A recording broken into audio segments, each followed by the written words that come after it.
I do love an unhinged man. Honestly, a life-changing read, dark and sexy. This book is scrumptious. As much as I love Twilight, Where the Hell You Been, Loca, Edward Cullen. Hi book besties, welcome to or welcome back to my channel. I'm Megan. I'm an antisocial book lover homebody.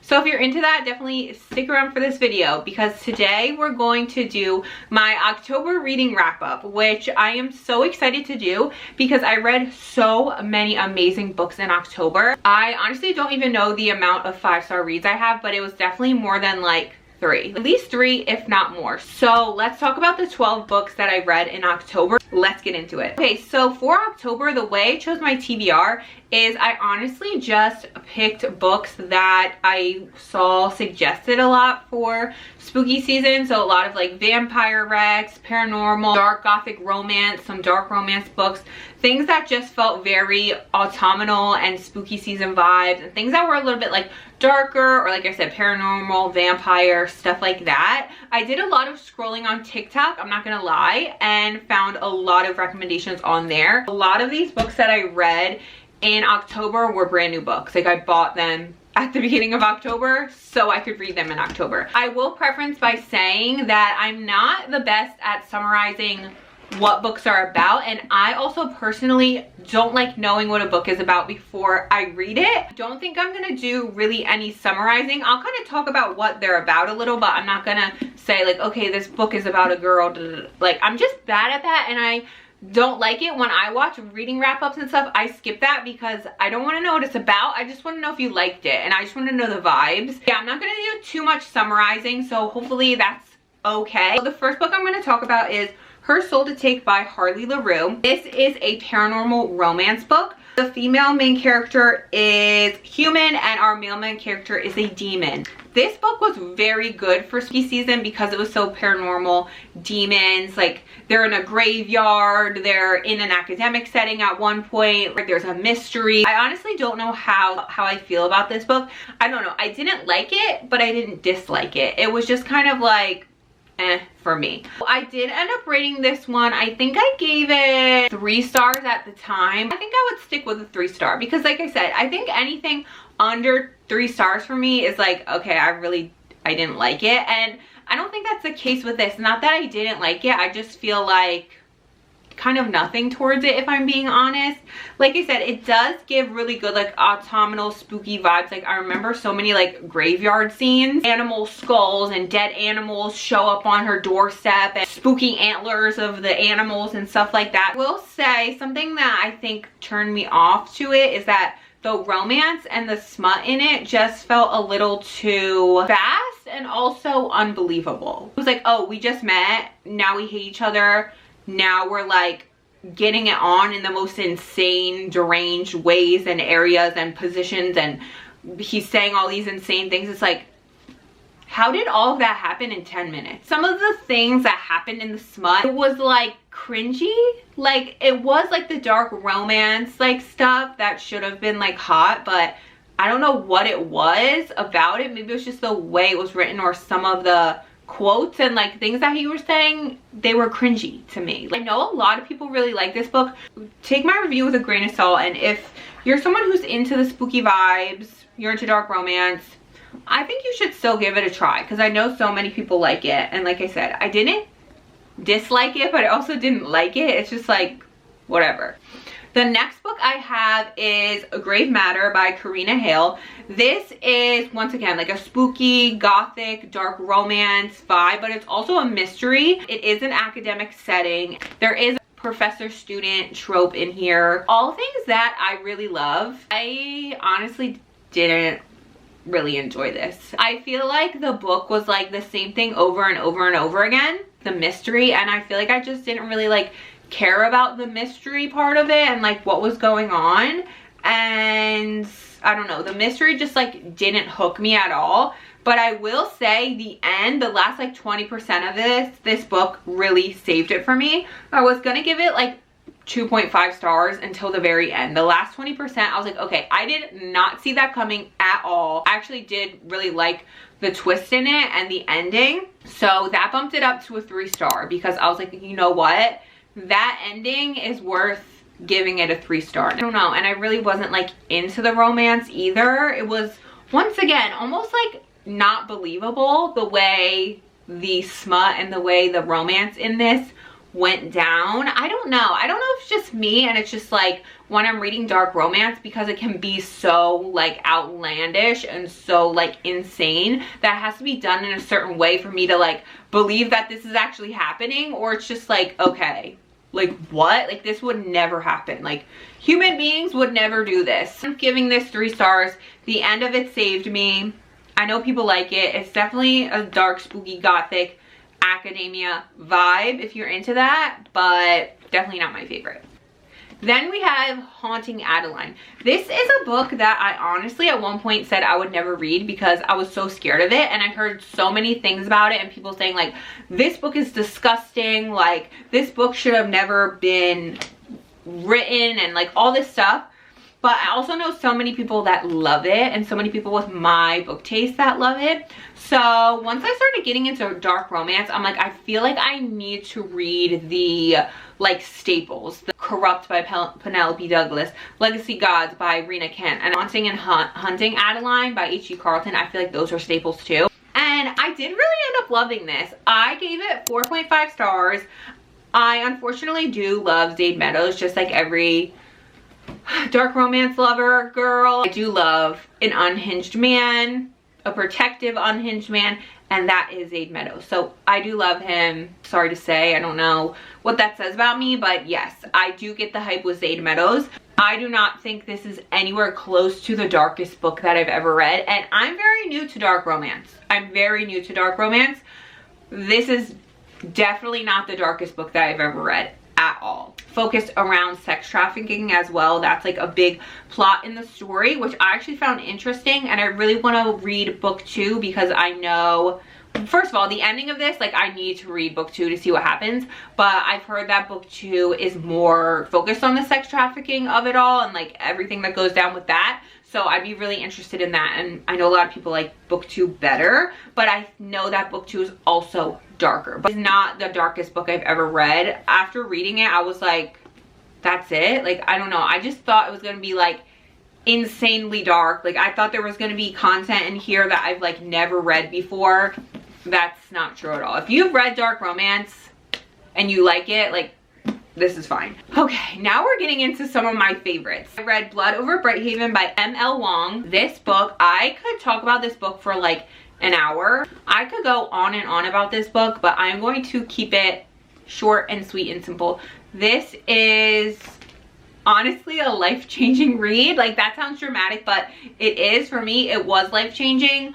It's a story that sticks with you. It's a story that makes you think about your impact on the world and how your actions or the actions of others impact other people that you may not even know, or you don't even know that you're impacting people or the world in that way. It is such a beautiful and thought-provoking book. I was reading it and I told my husband, I'm like, this is like the most amazing piece of literature, like literal literature that I've read maybe ever. Like the last book that made me feel this way was probably when I read The Nightingale by Kristen Hanna. Like that was also very like thought-provoking, makes you think about life, your decisions, what people go through, all of that. I actually was not expecting that at all, because once again, I told you, I go into books blind. So I went to this blind thinking it was, I don't know why I thought it was gonna be like of like vampire like romance. It's not at all.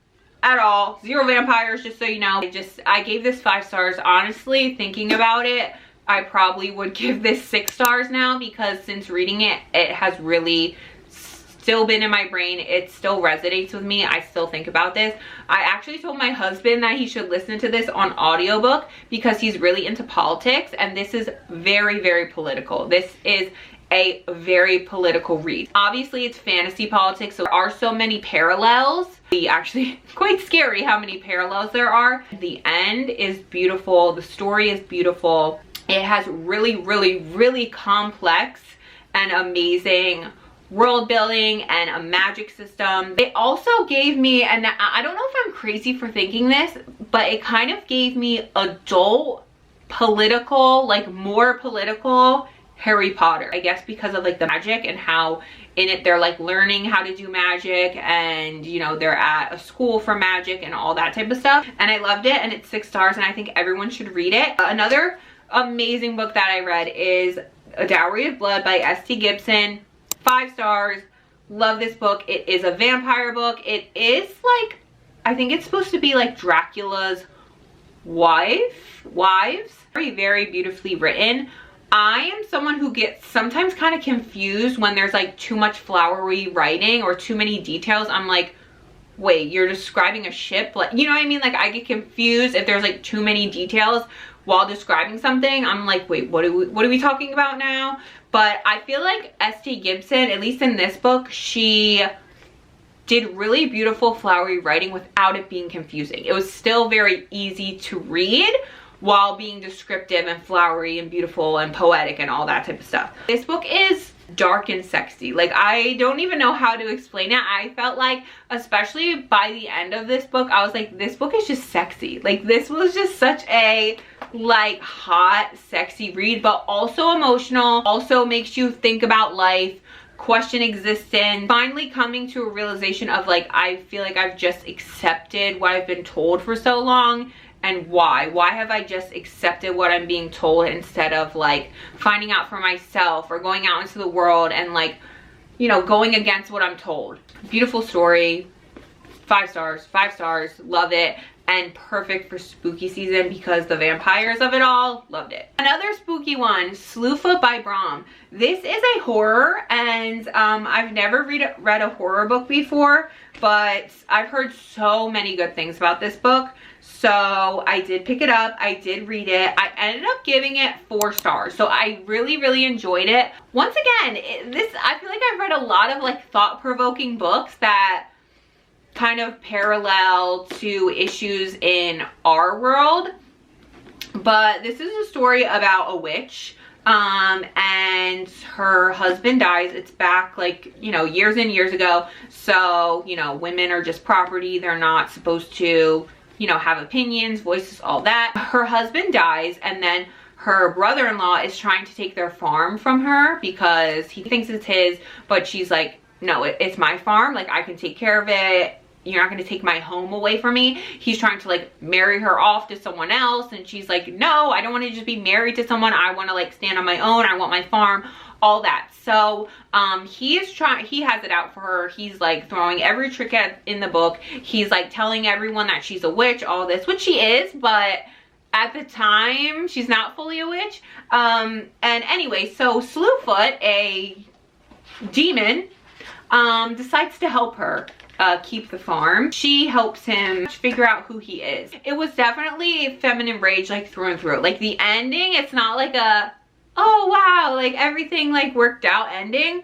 It's more of like a realistic ending where like, if you're a witch and you had a demon helping you and you guys were kind of like going against like the normal people, they'd be scared of you, and like, what would it end up at? You know what I mean? Like, how would that end up? You wouldn't end up like all happy and sunshine and rainbows. So yeah, just know that it's definitely like an interesting ending, but I thought it was like a really fun and quick read, interesting read, something very different. Would definitely read more by this author, and there is really creepy illustrations in this book, so I'm just gonna show you. This is our female main character, Abatha. They're like the Slewfoot's like little helpers pretty much. Another little helper. This is Samson. Yeah, just creepy. Creepy. These illustrations were so cool. If you want to get into horror without being like super freaked out or scared, like, I feel like this is a good start. We read Fairy Tale by Veronica Lancet. I've been wanting to read this book for like months now, probably like 6 months before even the summertime, and I just never got around to it. And once I got back into my fantasy mood in October, I knew I needed to read this, especially because everyone said it's like a dark gothic romance fantasy book, and I felt like that was like perfect for October, obviously. But I end up giving this book 5 stars. I loved it. I will say the first like 30%, I still really liked it and I was very intrigued, but it was slower and it was confusing, but I knew going into the book that you're supposed to be confused. You're supposed to be confused for the first like 50% of the book. I actually thought I was going to be confused longer. So it's really only like half of the book that you're confused. It made it easier for me to keep going because I was like, okay, I know I'm supposed to be confused and it all come together. So let me just keep reading. But even when I was confused, I was still very, very intrigued about the story. Our main character is so down bad and yearns so much. If you want to read a book about, you know, I will find you in every lifetime, I will do anything for you, I will literally become the villain, destroy the world, destroy everything in my path for you to get to you. Like, I do not care about anything else but you. I don't care what people think of me. Like, I will become the most evil person ever and do anything to anyone that gets in my way.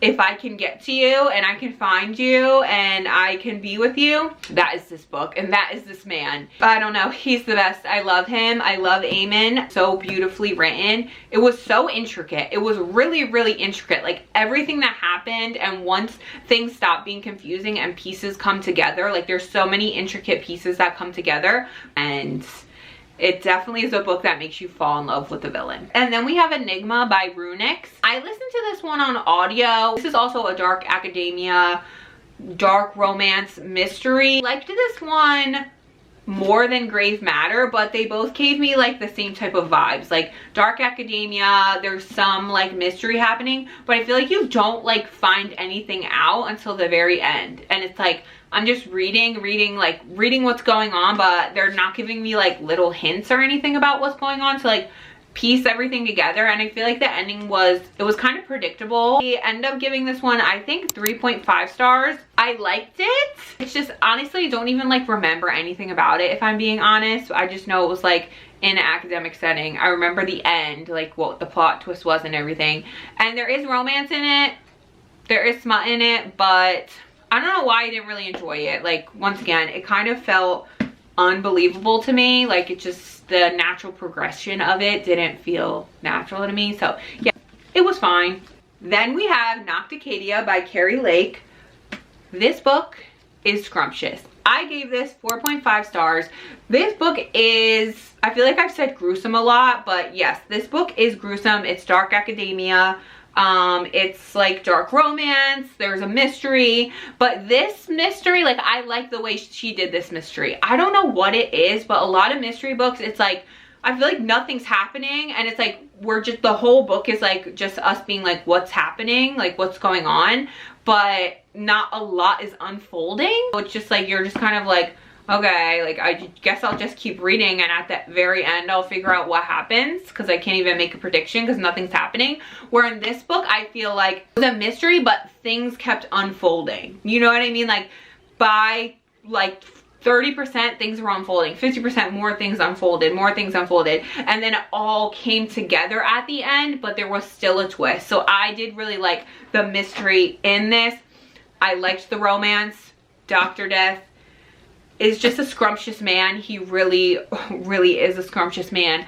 I will say, if you don't like bugs or worms, maybe don't read this book, because there's a lot of like worms coming out of people's eye sockets and like out of their mouths. It's heavily about like parasites and worms coming out of dead people's eyes and taking over their body and all that stuff. And it can be really gross and really like gruesome and really just disgusting at points, but it didn't really bother me. Honestly, it wasn't like detailed enough to where it really bothered me. But if that type of stuff bothers you, just know there's going to be a lot of mention of worms coming out of people's mouths and orifices and ears and eyes and all that type of stuff. And that Dr. Death is scrumptious. I loved the romance in it. I love the smut in it. I just ate it up. I think he is so hot. I love Dr. Death. We love Dr. Death. Who doesn't? Then I read Bury Our Bones in the Midnight Soil by V.E. Schwab. First off, I just want to take a minute to show you this gorgeous special edition. I think this was, yeah, this was the Fairy Loot special edition. I don't have a Fairy Loot subscription, but I did buy this off of Macari for a good price. I don't think I was really upcharged, but I just like, when I saw it, I was like, if I'm buying this book, I need to buy this version because it is gorgeous. So yeah, this book is about, everyone says it, toxic lesbian vampires. That's what this book is about. It makes you question mortality. As a mortal, a lot of people would probably say like, oh, I don't want to die, I want to live forever. This book really makes you think like, maybe not. Maybe not. If I have to go through all of this for hundreds and hundreds of years, maybe not. Maybe I don't want to. Maybe I don't. Definitely after reading this, I'm like, actually, I don't want to be a vampire. As much as I love Twilight, Where the Hell You Been, Loca, Edward Cullen, I don't want to be a vampire. Book, I gave it 4 stars. I really, really liked it. I thought the writing was beautiful. The story was beautiful. Definitely made you think, contemplate things. It was very like touching, lots of feminine rage. But I will say, I thought that there was gonna be more plot. Like there is a plot, but not really. Like there is things going on, but there's not like a big plot where like lots of things happen and unfold and then at the end like here's the big ending. Like that's kind of what I was waiting for the whole time. I was like, ooh, okay, like we're gonna wrap it up, where's the big ending? And I feel like there was no kind of big ending, you know what I mean? Like, oh, something big happens and that's the end. That's not really what this is. This is more of a, not a character study, but it really is more based on the characters. Like you're really just going through their lives and all the things they do and how they affect people and how their life is affected by immortality and yearning and wanting and thirst and hunger and need, not being able to ever feel full and content, and like you always want more about the characters. Like you're really following the characters, and I think if I knew that going in, I would have liked it better. But the whole time I was like waiting for the plot and waiting for like this big ending, and there was none, which is totally fine. I think I just enjoy books more when there is more of a plot and there is more of like a big ending. But I still really, really liked it. I just want anyone that reads this book to know, like, don't go in it for the plot. Don't be waiting for like this big ending. Just go in it to learn about these characters, sit with them, go through what they're going through. Last 2 books I read, I'm gonna talk about them together. So The Wolf King and The Night Prince by Lauren Palfermain. First of all, I thought this was a duology. It is not. There is a 3rd book coming out. So I'm so excited. I gave both of these books 5 stars. 5 stars, 5 stars. These books are why I love romantasy. Like, these are true romantasy books. Like, they have all of the different, you know, tropes and plots and lines and all of that we love in romantasy. But it wasn't done in a way that I feel like was repetitive or anything. I don't know. This story was just so engaging. It was so fun. Like, it was so fun. I read it and listened on audio, and I did like the audiobook because they are like Scottish wolf shifters, and we had like Scottish men voices, and that was really good. So like, this is why I love romantasy books. Like, they're just fun. There's still like high stakes in them, but they were just also really fun and interesting and really kept my attention, were easy to read, easy to fly through. I think I read both of them in like 3 days. I read this one and then I had to go into this one, and I'm really excited for the 3rd one. It's been a while since I read a romantasy that's just like fun. Like, I don't know, it was fun. It's still high stakes though. I don't want you to think like you're gonna get into this and you're just gonna be like, oh, this is so fun, I'm giggling and kicking my feet. Like, bad things happen, and like serious things happen, and you know, there's a lot going on, there's fighting, there's, you know, war, stuff like that. But it's just like, even though there's that, it's fun. Like, I don't know, it's just a fun read for me. Guys, so those were the 12 books that I read in October. I hope you enjoyed the way that I did the reading wrap up. Like I said, I'm not great at summarizing books, so I tried to kind of talk about what they were about without like doing a full summary. Let me know if you like that, or if in the next reading wrap up I do, if I should do more of a summary, or if you're good with me just like talking about the vibes and talking the way that it made me feel. So yeah, if you watched the whole video, thank you so much for watching. If you like this video, please consider subscribing to my channel. I post a lot on Book Talk too, so definitely follow me on Book Talk because you'll probably see me more over there. I like to post at least once a day. So yeah, thank you so much, and I'll see you in the next one. Bye.